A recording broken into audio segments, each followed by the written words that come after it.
Welcome to the Legally Speaking podcast. I'm your host, Rob Hanna. This week, I'm absolutely delighted to be joined by Jack Parsons. Jack is an award-winning young entrepreneur, public speaker, and subject expert on youth, and is known as the UK's Chief Youth Officer. Jack has been nominated for awards over the last 3 years, including Young Digital Leader of the Year, the 100 Faces of the Vibrant Economy, Most Connected Young Entrepreneur, 50th Top Kindest Leaders in the UK, and Top 10 UK Entrepreneurs to Watch. Jack is currently the CEO of the Youth Group, which is building the world's largest and most connected marketplace and community for young people with one aim: to help improve the odds for young people across the Commonwealth to achieve their full potential in work. On top of running the youth group, Jack advises a number of organizations and figureheads on young people. So a very, very big welcome, Jack. Thank you, Rob. Hello, how are we? Very, very well. So before we go through all of those amazing achievements, we were just talking off air. We do have our customary icebreaker opening question on the show, which is, on the scale of 1 to 10, 10 being very real, how real would you rate the hit TV series Suits in terms of its reality? Given you're not legally qualified, you're happy to use and express yourself in whichever way you wish in terms of your number. So I would say 7. Suits is as realistic as number 7. You've got a Louis running around, haven't you? You've got a really smart young Mike who can remember things. I have a picture memory, so surely it's a 7. Surely it's a 7. Well, I'm sure a lot of our legal listeners listening in may contradict that. We'll let you off. So let's start at the beginning. Tell us a bit about you, your family background, and your upbringing. I came from a disadvantaged background. I grew up on a council estate. My mum was an alcoholic. She was only ever in free moods, drunk, violent, or asleep. School was a place for me to go and fit in, and I had one school jumper. I went 3 nights a week without dinner, and I became a carer. I became the grown-up in the family at a really young age. To put it really blunt, my mum was mentally ill, and she turned to drink to cope with it. And my mum got really ill, and my dad had no choice but to take me in. And we had a deal. My dad said, look, you can come and live under my roof as long as you make your bed every day and as long as you apply for as many jobs as you can to try and get out there. Because it's not what you know, it's who you know. So my upbringing was tough. It's not the toughest upbringing. There's some young people that are groomed into gangs. There's some young people who never get to meet their parents. But I had a tough upbringing, which really built what I'm about. And that's hard work and giving things a go. Brilliant. I love that. And thanks so much for being so open and sharing that with us. So let's fast forward then to the current day and what you've done and what you're achieving, because your slogan is improving the odds for young people. So tell us more about that and where your passion came from in terms of starting that initiative. I believe business needs to be led with purpose these days. So whatever business, you can make as much money in the world as you want, but have a purpose around it. I call it the duvet flip. What gets you out of bed in the morning when you flip that duvet? Is it because you've got a really good legal case that you're working on? Is it because you're looking to go and break down doors? Or is it because you're going to take kids to school? Find your duvet flip. And my duvet flip is to help young people and improve their odds. Over the last 24 months, we've improved the odds for 90,000 young people. So we run a community of 1.7 million young people, ages 18 to 30, all walks of life. So you've got young lawyers in there, but you've also got young people who've never walked into an office before. So we help them to get ready into and grow at work. So out of the 90,000, we've upskilled 21,000 of those young people with digital skills. And we've put over 9,000 into their first time employment, directly or indirectly in partnership with the likes of Prince's Trust, YMCA, or all the other good organisations out there. And the reason why we do this and the reason why I set up this business, Robert, is because young people feel overwhelmed when they enter the real world. How do I access opportunity? Where is the opportunity? And how do I get started? And when I entered the workplace, it was quite tough. People looked down at me. I was the uneducated kid without a degree. I didn't know a lot, but I had a lot of common sense and I wanted to work hard. But even though that I had the work ethic and I wanted to just give something a go, my CV let me down because I didn't have a degree on it. So how can we really help young people break down those doors so they can really, really get meaningful opportunity? And definitely in this stage of life we're in at the moment, everyone with the world pandemic, people need to really help people locally. And that's what we do. We help young people find their passions, flip that duvet flip, and get into employment. And I love that. I just absolutely love everything about that. So just to kind of go a little bit deeper, you talked about sort of young people feeling overwhelmed. What are some of the other sort of most common challenges or extensions of that point you see young people facing today, particularly when starting out with a career? Because as you say, it can be rather overwhelming. Totally. It boils down to three things. One, confidence. Young people, and this is not every young person, there are some really, really confident young people. Just look at Mike Ross on Suits. But there's some young people that lack the confidence to ask the questions or put themselves forward because of the sense of rejection. They don't like to be rejected or they fear rejection. So one, there's a confidence issue. We need to build a bit of toughness, mental toughness when it comes to our future youth. It's okay to fail. It's okay to get a knockback. It's okay not to get the first opportunity, but keep going. So there's something around confidence and mental toughness. Secondly, network. Young people don't have the network to open the doors. They don't know a partner at a legal firm or the person who runs Google UK. So they can't actually access these opportunities with their network. Third thing is it goes into the mental state. Mental health is rising.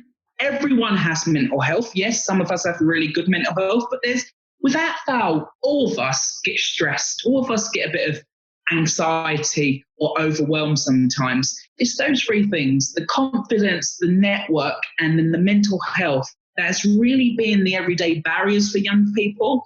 And that's why we focus on stage, not age. Where is a young person at their stage in life and how can we help them overcome? And some of the brightest young people in the country right now, even those young people are feeling overwhelmed and not knowing how to navigate the system. Brilliant. And so let's talk a little bit more about the youth group then. Tell us more about that and then also what your role as the CEO of the youth group involves. So the youth group, I have a team of 50 young people here in London that work for the youth group. And we have an extended team of 1,500 ambassadors, which has recently been changed to change makers across the country that jump on and support our mission. We work with about 200 companies here in the UK, and we're soon opening in New Zealand. And my role is different every day. One day I'm the CEO, next day I feel like the chief cleaning officer. But you have to, as being an entrepreneur yourself, Robert, you'll know you have to wear a number of hats.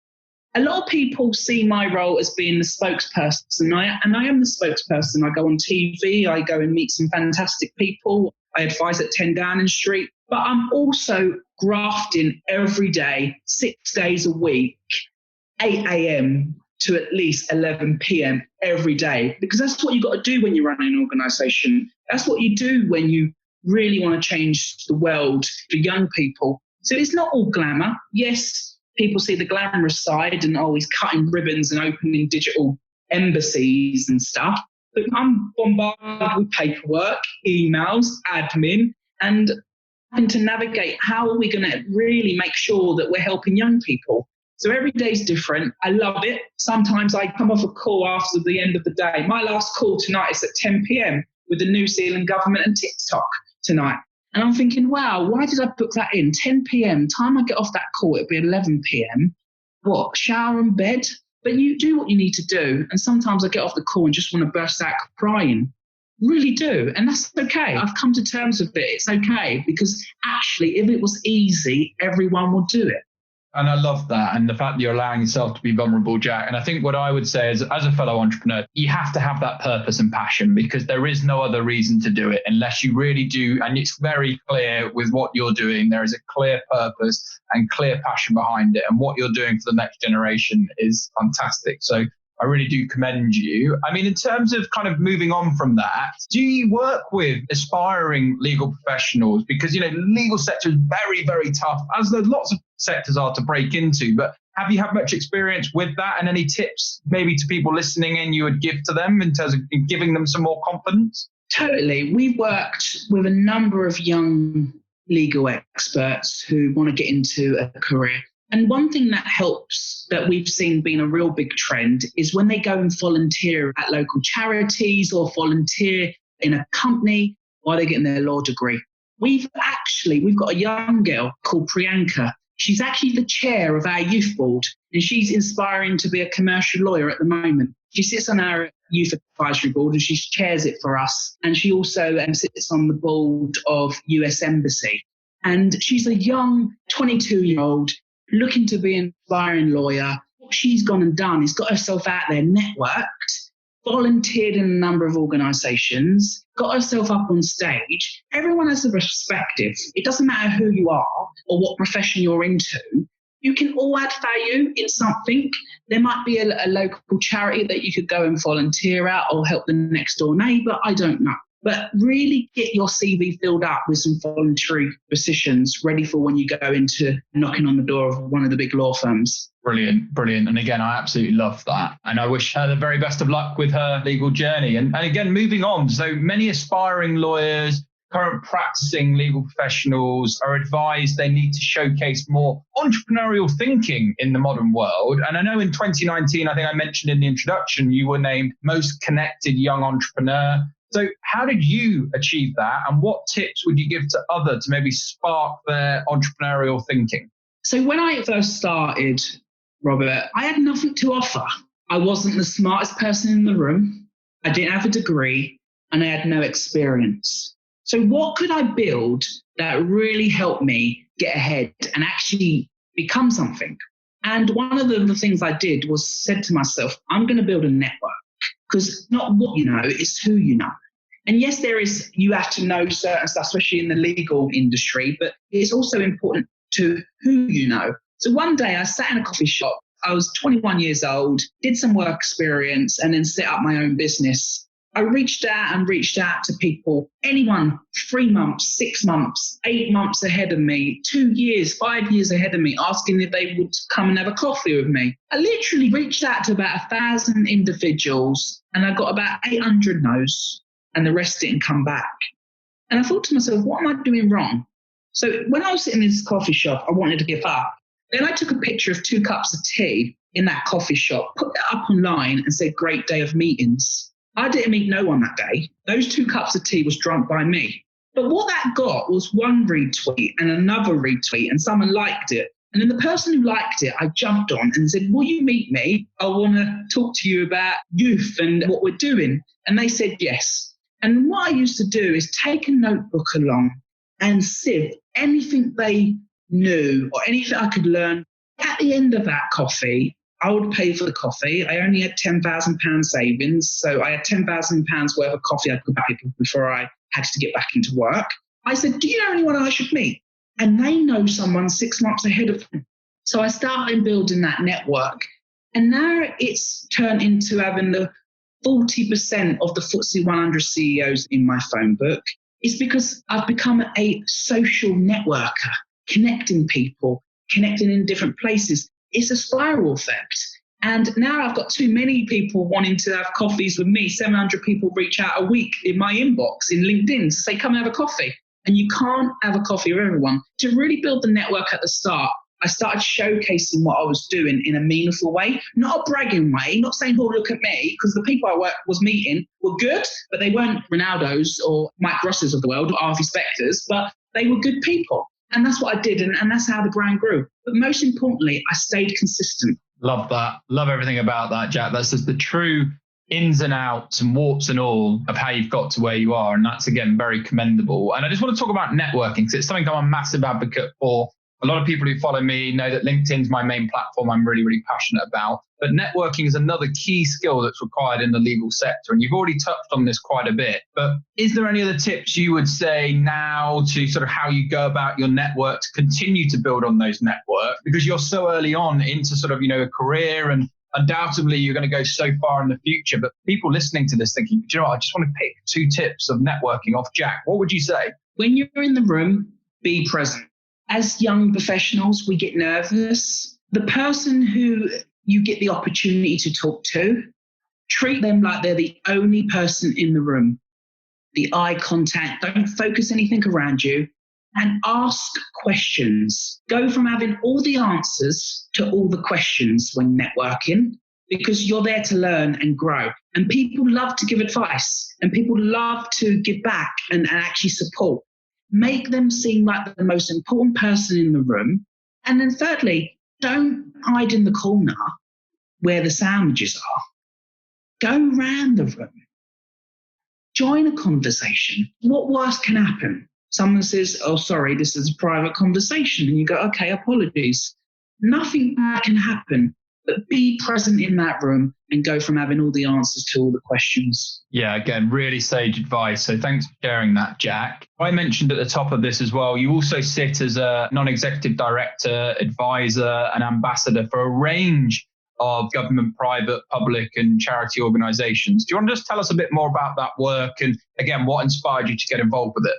Totally. So I'm a big believer of diversity of thought. And if you're just working in your business, you're not seeing what the rest of the world's doing. So I lend my time, both voluntary and commercially, to organisations and government institutes. For instance, I'm an international special advisor to New Zealand government on youth. And I lend my time to them to help the government better understand young people. But what it actually gives me is the opportunity to actually learn different governance and different processes. How I can sign something off leading my organisation is different to how a big government can sign things off. So actually going around other tables and other people's playgrounds, it actually helps you to understand how they swing the swing. So that's what I do. I'm also an ambassador at Buckingham Palace on young people across the Commonwealth. And I sit on several other commercial entities as non-execs. And I try and keep the commercial stuff private and not publicly put on it because it doesn't need to be public knowledge, really. I use them as my classrooms. Anyone's listening who knows I sit on their board, they're going to go, oh my God, it uses us as a classroom. But yeah, so it's all about joining other places so you can really, really learn and use it as a classroom to learn. For instance, I sit on the National Grids Board for National Grid for Good. And National Grid, they turn over 14 billion. And I give my perspective on diversity, young people, and the modern way of thinking. So if you do get an opportunity to volunteer or be a trustee or a governor or a non-exec director, definitely jump at the opportunity and actually learn and use it as your classroom to learn and get different diversity of thought. Yeah, no, that's great. And I just want to build on that because you really are a trailblazer when it comes to someone who can bring diverse groups of people together behind your entrepreneurial vision, so to speak. You know, what's your secret? Do you have mentors yourself, or is it just all self-belief, creativity, drive? What's your secret? I think it boils down to two main things. And that is the passion and the energy to drive something forward. I love it when someone says no to me because it might not be the right time or the right place, but time's on my side. And that is for any inspiring young lawyers out there or legal professionals. Time is on your side and you learn and you grow and you reflect. So I do a lot of reflection when things go wrong, and I get 300 things wrong a day. But I also get 2 things that are right, and those 2 things turn into gold. And that's all that matters. Secondly, I surround myself with some really smart mentors. I have a fantastic advisory board from the COO of Google UK to the president of Tech UK to the president of Lionsgate, the biggest British filmmaker. I seek and I ask a lot of questions to those people, and they're experts in their own right. And I put my hand up when I don't know the answer. And I go, sorry, I don't get what this is. Can you support?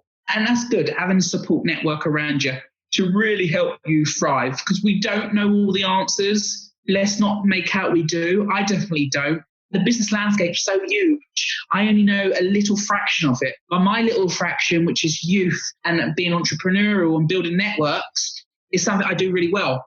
I'm not a good lawyer. I wouldn't be able to read. I can't read and write properly.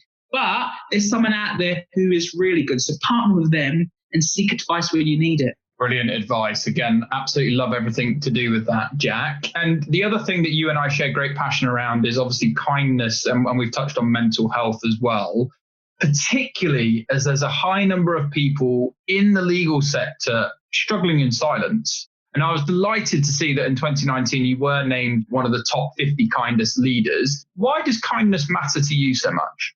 My heart pumps when I see a sad person or a homeless person or someone who just needs a helping hand, whatever age they are. So I'm a big believer in human first. We're all human and everyone deserves respect, no matter what their background, no matter what their race, or no matter what their interest is. And it really gets to me when people are horrible to others. I've got a big backbone now, so anyone can rack a brick around my face. I've been laughed out of rooms, and that's fine. You build a bit of a resilience around it. But I believe that we can all do things with kindness and grace. It's so important. You don't know what it's taken for someone to get out of bed this morning. You don't know what it's taken before someone's jumped on a podcast. I don't know how your day's gone today, Robert. You could have been having the best day or the worst day. But you've come on with a smile and you're doing it. You're turning up. So don't judge and just be nice. I think it's really important to be nice in the world we live in. And yes, people go, oh, stop being a pansy or the world's not nice. But actually, I call a thing called chicken karma, not chicken korma, chicken karma. Karma comes back at you and karma credits will get you if you're not being kind in what you do. Yeah, no, couldn't agree more with everything to do with that. I think, kindness really does matter. Regardless of whatever your status, whatever you get on to achieve, I always think kindness is what we should all practice and continue to kind of bang the drum to make sure that more people are doing it. Because, particularly in modern times, a supportive culture is very, very important. And just moving on to perhaps one of the reasons, social media. In 2017, you were named, I think, top 100 CEOs to follow on Twitter. So is that your sort of main social media platform, or do you use lots of others too? And you've also been named sort of Young Digital Leader of the Year in 2018. So what would you say sort of the whole social media thing as well? So Twitter does me gold because I find it hard to write and read. Twitter's only 240 characters, so it really helps me just to get something out. I'm quite blunt with my approach. 5 years of being an entrepreneur, you sift through all the longness and you just go, look, just straight to the point. I want the news, not the weather. And so Twitter does me gold. I like to use Twitter to just get my opinions out. A lot of the CEOs across the country follow me on there as well. So I'm quite direct broadcast to them, journalists and politicians as well. So I have a weekly or bi-weekly chat with Dominic Rubb on there, who's the Deputy Prime Minister. We talk on Twitter. He comes back within 40 minutes of me messaging him. So Twitter is a great platform for quickness. The other platform that's done me really well is LinkedIn. 700 people reach out, asking for a coffee weekly, saying, oh, can we get a coffee? It's a place for business. So those platforms have done me really well. The platforms that have not really done me well is obviously TikTok and Instagram. I don't know why. I just not engaged with them as much. I just feel out of place, even though I'm a young person on them. Social media is really important, but you have to be careful on what you put out because there's more people watching than you actually know on these platforms. Just be very considerate what you say and when you say it and why you say it. I'll give you an example. Go on. About a year ago, I put online, I was having a mental challenge in my own mind. I just was fed up and I was coming off Twitter and I said, I'm going. And what I meant is I'm coming off Twitter. The community took that on Twitter, CEOs, all sorts, took that as I was going to commit suicide. And that turned into an investigation. That turned into about 15 cops out all night looking for me. And it turned into a whole bloody investigation thing that didn't need to be put in place, all because I wrongly tweeted in a way that could have been interpreted into any direction.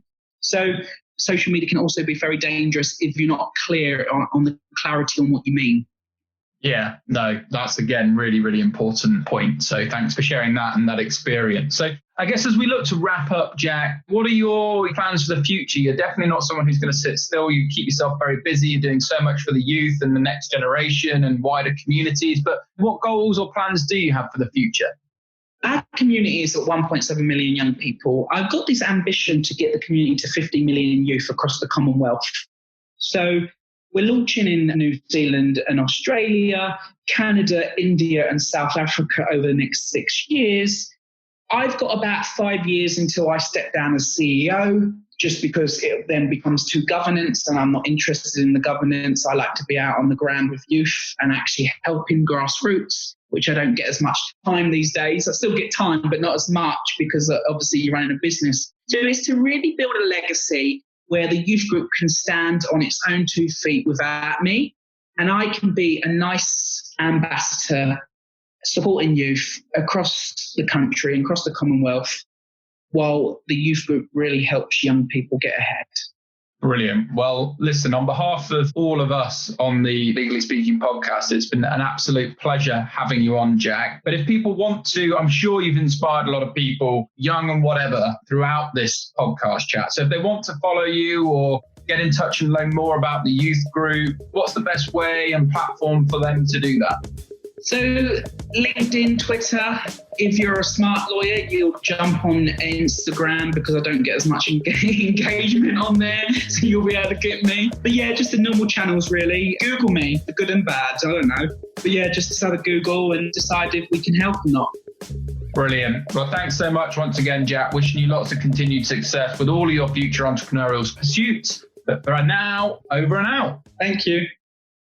Thank you for listening to this episode of the Legally Speaking podcast. If you enjoyed the show and want to help support us, remember to leave us a rating and review on Apple iTunes. You can also support the show and gain exclusive benefits, bonus content, and much more by signing up to our Patreon page, which is www.patreon.com/Legally Speaking podcast. Thanks for listening.